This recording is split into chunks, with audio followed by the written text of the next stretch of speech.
बाजैया बिनो बाजैयो बाजैना हेल' लोगोफोर गोदान भिडिअ फिन बरायफिनना थाबाय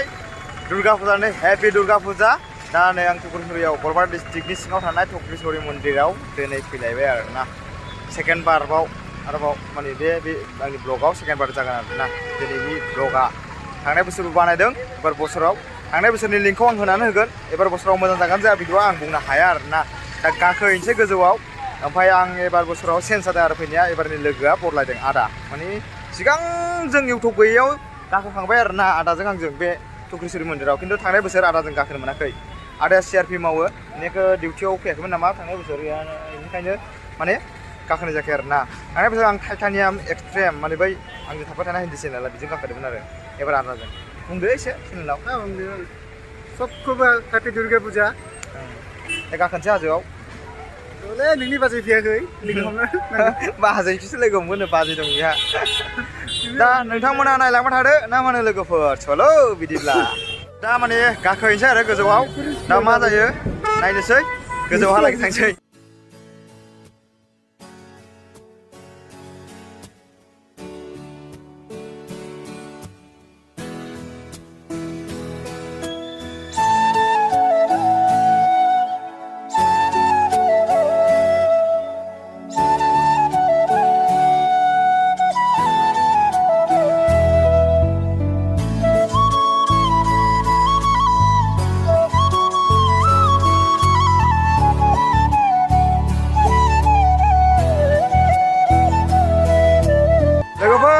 नै दा फैजेनबायनो गाखोहैनोसै गोजौआव मा जायो बुंथ'नो हाया दै गाखोनो हानाया बिराद भिर माथोलाय मानसिफोरालाय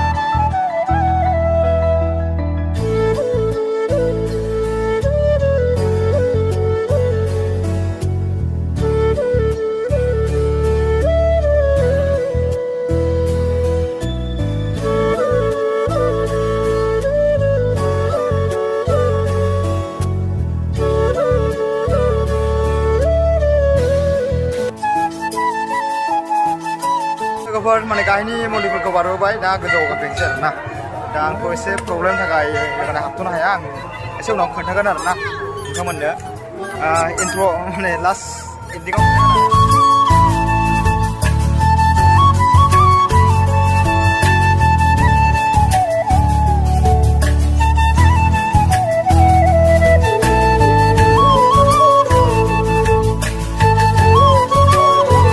एबार माने एकबार लांना खालि गाखोनो हायो बहुद खमानो मोन्दों आं थांनायावथ' बिराद माने गाखोनाया माबायदि जादों मिथिबाय ना अन्थाइ गोजौसो गाखोलांखादों आरोना बांसिन फानि टाइप मानि थाखाय फानि टाइप खालामदों गाखोनो हायिनि थाखाय एबारथ' आं फानि टाइप खालामनो इमान गोसो गैथ'वा मानो होनब्ला एसे उनाव खोन्थागोन आरोना लोगोफोर लास्ट एन्डिङाव आङो खोन्थागोन नोंथांमोननो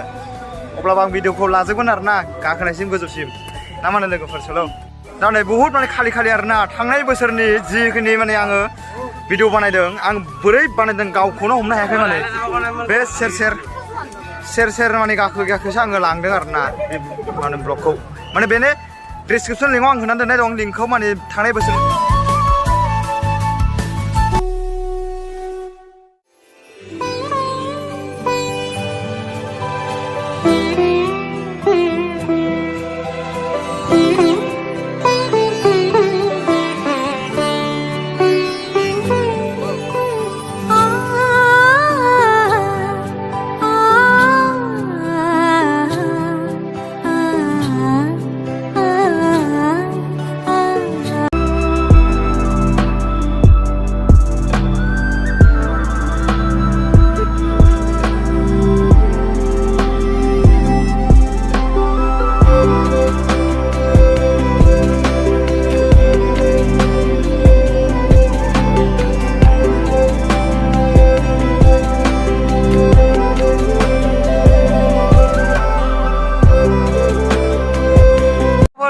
फार्स्ट गोजौ मोनब्रै गोरबाय ओमफ्राय आरो गोजौ लेभेलनि गोजौ दंबावो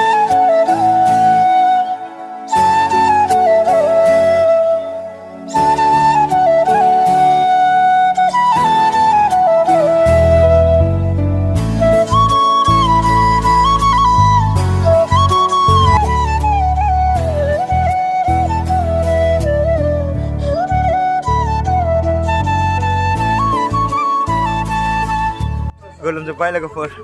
माने इमान गोजौ गाखोनाय नालाय अब्लाबो गाखोथारनोसै आरोना गोजौसिम मेंनासो मेंखाबाय बिरादनो मोनसिगोन एसेल'सै आरो नैबेयाव बिराद मोख्रा नुयो आरोना मोख्राखा आरो मबाइलखौबो चेक खालामनो नागिरो बिराद रिक्सआव फैनांगौ जाहैयो थांनाय बोसोर आंनि मबाइलखौ माने चेक खालामदोंमोन मोख्राया एसेनि थाखायनो लांबायमोन बे बोसोर बेबायदि ना ओरै माने रेलिंआव ओरै लाबाय थादोंमोन ओमफ्राय मोख्राया बाथिंगासिनो बारदोंमोन आरो मबाइलखौ एसेबां थांबायमोन आरो गाहायाव गोलैलांबायमोन हय माने लाना खारबायमोन बोरैबा हमथाना लाखिफिननो हादों आरोना बेफोर गाखोबा मोनसे गोजौनि मन्दिरखौ आरोना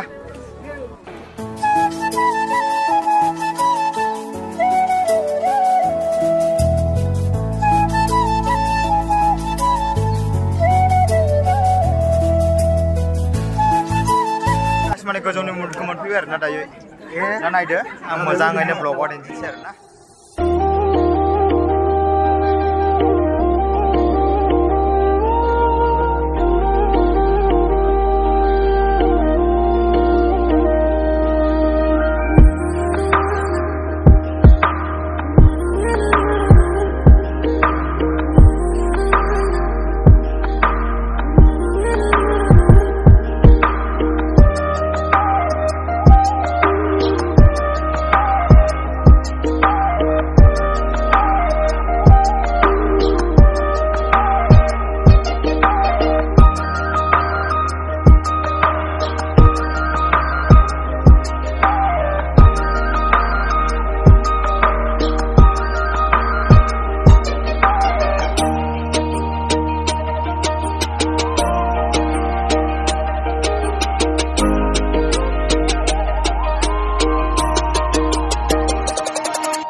शौफोरखौ नायनानै आरो मानसिफोरखौ नायनानै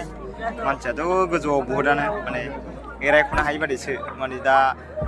अन्थाइफ्राबो ओरै खख्रा खख्रि गोजाना गानोबो मोजां नङा नालाय बेनिखायनो दा एरायख'नो हायि बादि जायो आरो मानसि खमब्लाबो बाराब्लाबो माने बेबायदि जायो आरो बारायानो दा बर्थमान अब्लाबो नै दा आं गेजेराव दंनाय नंला नै दा हाखर दं बिजाबो नै हाखर माने बारैसो थांखानांगौ आरोना फिरा जानांगौ मेंबाय आरो आंबो बिरादनो ओंखायनो एसे रेस्ट खालामनानै दं दा गाहायाव थांसै गाहायनि भिउखौ एसे देखायनोसै नोंथांमोननोबो आरो भिडिअआ जोबथ'वाखै दै लोगोफोर आरो बिराद खाथार मोनगोन दिनैनि भिडिअआव आरोना नोंथांमोन नायलांबाय थादो स्किप खालामालासिनो